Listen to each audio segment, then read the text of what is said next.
کہا جاتا ہے کہ کسی علاقے میں قحط سالی پیدا ہو گئی۔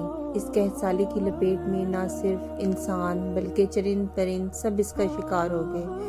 مویشی مالکان بے حد پریشان تھے۔ اس دوران ایک مسجد کے مولوی نے جمعے کے خطبے میں نہایت یقین کے ساتھ یہ بات بتائی کہ اللہ کا نام لے کر یعنی بسم اللہ پڑھ کر دریا کو حکم دیا جائے تو وہ بھی نافرمانی نہیں کرتا۔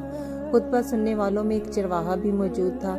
لوگوں کی یہ بات اس کے دل میں اتر گئی اور اس بات پر اس کا یقین کامل ہو گیا۔ اس نے واپس آ کر اپنی بکریاں کھولی اور سیدھا دریا پر چلا گیا۔ اونچی آواز سے بسم اللہ الرحمن الرحیم پڑھا اور دریا کو کہا کہ وہ اپنی بکریاں چروانے کے لیے دوسرے پار جانا چاہتا ہے اور اسے کہا کہ مجھے اپنے اوپر سے گزرنے دے۔ یہ کہہ کر اس نے اپنی بکریوں کو لیا اور دریا پر چلتا ہوا دریا پار کر گیا۔ دریا کے دوسری طرف کا علاقہ گھاس سے بھرا پڑا ہوا تھا۔ درختوں کے پتے بھی سلامت تھے کیونکہ کسی کو یہاں آنے تک کی رسائی نہیں تھی۔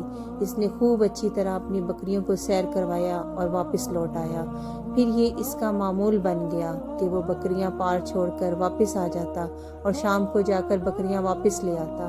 اس کی بکریوں کا وزن دگنا چوگنا ہو گیا۔ لوگ چونک گئے اور اس سے پوچھا کہ وہ اپنی بکریوں کو کیا کھلاتا ہے۔ وہ سیدھا سادہ اور صاف دل نوجوان تھا۔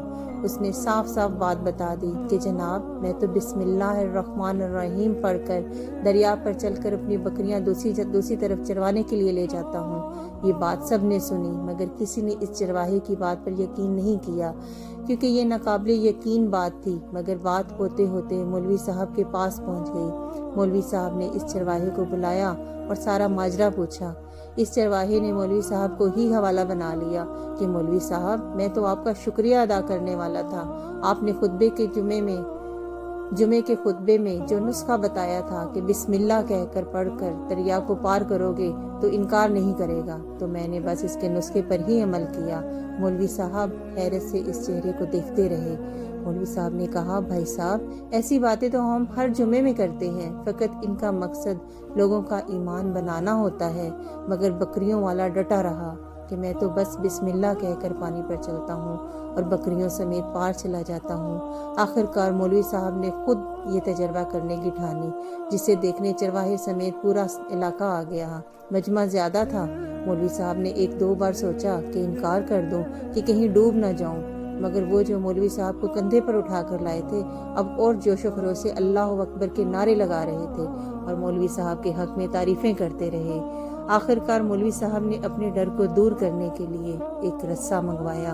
پہلے اسے ایک درخت کے ساتھ باندھا، پھر اپنی کمر کے ساتھ باندھا، پھر ڈرتے ڈرتے ڈھیلا ڈھالا بسم اللہ پڑھا اور دریا پر چلنے شروع ہو گئے۔ مگر پہلا پاؤں ہی رکھا تھا کہ پانی میں گر گئے۔ مولوی صاحب ڈبکیاں کھانے لگے اور پانی کے بہاؤ میں بہنا شروع ہو گئے۔ لوگوں نے کھینچ کھانچ کر باہر نکالا، مگر مولوی صاحب کی اس حرکت نے چرواہے کو پریشان کر دیا کہ مولوی صاحب کی بسم اللہ کو یہ کیا ہو گیا ہے، کیونکہ اس کا یہ روز کا معمول تھا۔ اس کے اپنے یقین پہ کوئی فرق نہ آیا۔ اس نے بسم اللہ کہہ کر بکریوں کو پانی کی طرف اشارہ کیا اور خود ان کے پیچھے چلتا ہوا پار چھوڑ آیا۔ واپس بھی آ گیا۔ لوگ اسے ولی سمجھنے لگے اور اس کے حق میں نعرے لگانے لگے، مگر وہ سب سے بے نیاز سیدھا سادہ انسان وہ مولوی صاحب کے پاس پہنچا اور کہا مولوی صاحب میں آپ کی بسم اللہ کی تعریف سے کافی پریشان تھا، مگر پانی پر چلتے ہوئے مجھے آپ کی بسم اللہ کی بیماری کا پتہ چل گیا۔ اس چرواہے نے درخت سے بندھی ہوئی رسی کی طرف اشارہ کیا اور کہا مولوی صاحب یہ ہے آپ کی بسم اللہ کی بیماری۔ آپ کی بسم اللہ کی برکت کو یہ رسہ کھا گیا۔ آپ کو اللہ اور بسم اللہ سے زیادہ اس رسے پر بھروسہ تھا، لہٰذا اللہ نے بھی آپ کو رسی کے حوالے کر دیا۔ پھر کہنے لگا مولوی صاحب آپ بھی کمال کرتے ہو، میں نے آپ کے منہ سے سنا اور یقین کر لیا اور میرے اللہ نے میرے یقین کی لاج رکھ لی، مگر آپ نے اللہ کا کلام سنا مگر یقین نہیں کیا، لہٰذا آپ کو اللہ نے رسوا کر دیا۔ محترم عزیز دوستو، یہی کچھ ہمارا حال ہے۔ ہماری نمازوں اور دعاؤں کا حال بھی یقین سے خالی ہے۔ شکریہ۔